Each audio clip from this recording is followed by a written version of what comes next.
mga ante. Nagpaputol na naman tayo ng dalawang payong kasi nga nakasale siya ngayon.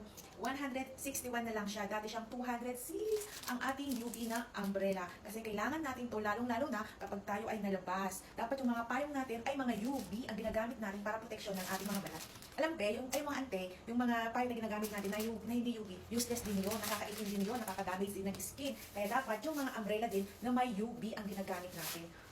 Totoo yun. Promise. Kaya kung ako sa inyo, i-check out na to. 161 lang to. 161 na ito, yung may UV talaga. I-try natin. At saka matibay ito. Matibay na matibay. Oh, di ba? Yan, may itim dito sa pilit, ano niya, sa likod. Yan. Ayaw na ano.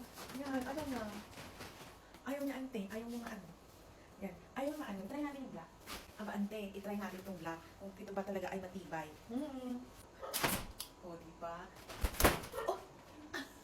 O, diba? Matibay nga siya, hindi siya nasisira. Tingnan nyo, hindi siya sira. O, diba? Kaya kung ako sa inyo, sa halagang 161 lang siya, ay, i-check out mo na dyan sa ating yellow basket. At talaga naman, napakatibay po. O, diba? Saan ka pa? Saan ka makakabili ng ganito?